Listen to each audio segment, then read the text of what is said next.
বিএনপির জেতার এখনো সুযোগ রয়েছে।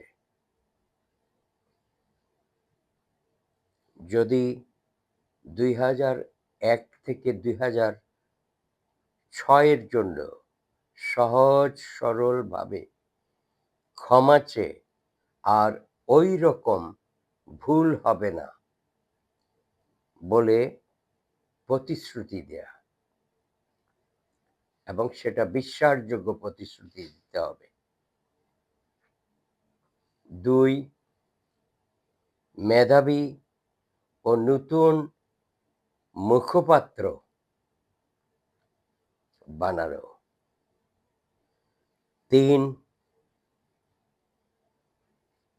৩ যেটা সেটা হচ্ছে মির্জা আব্বাস, সালাউদ্দিনের মতো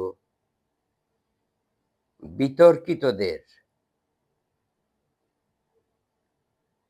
নেতাগিরি বন্ধ করা।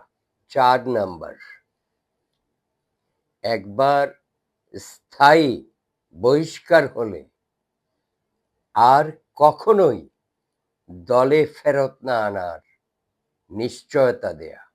৫, ক্ষমতায় এসে গেছি এই ভাব পরিহার করা। ৬ নাম্বার, স্থানীয় পর্যায়ে যেসব চুনোপুটি, খাঁটি বাংলায় বলতে গেলে বলতে হয় যেসব বালছাল ৫ই আগস্টের পরে নেতা হয়েছে এবং চাঁদাবাজ, তাদেরকে ভোটের আগেই দল থেকে স্থায়ী বহিষ্কার করা। ৭ নাম্বার, হালকা হালকা ইন্ডিয়া প্রেম বাদ দেয়া। ৮ নাম্বার, হাদি হত্যার বিচারকে অগ্রাধিকার দেওয়া, হাদি হত্যার বিচারের জন্য সোচ্চার হওয়া এবং তার আদর্শকে ধারণ করার ম্যানিফেস্টো দেওয়া। ৯ নম্বর, আওয়ামী লীগ থেকে বিএনপিতে যোগদান বন্ধ করা এবং কঠোরভাবে বন্ধ করা। ১০ নম্বর, দলের চেয়ারম্যানের নাগরিকত্ব বিষয়ে দেশকে 100% ডকুমেন্ট নির্ভর তথ্য দেয়া।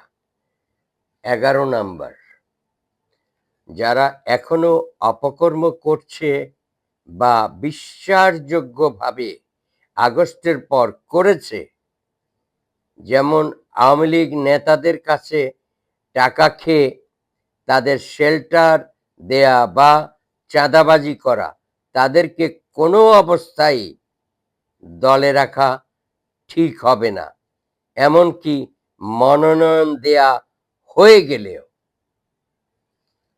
১২ নাম্বার, এটা শেষ কাজটি করা খুবই দুরূহ।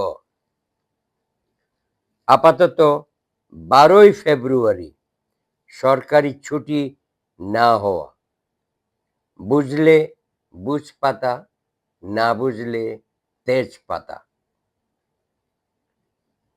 আর শেষ যেটা নাম্বারের বাইরে, সেটা হচ্ছে একটাই, ৪ কোটি নতুন ভোটার ৭০-৮০% একদিকে হেলে পড়েছে। সেটা সরিয়ে আনতে না পারলে বিএনপি বিপদে পড়বে। সেই ৪ কোটি নতুন ভোটার যারা কখনো ভোট দেয় নাই, তাদেরকে সরিয়ে আনতে হবে।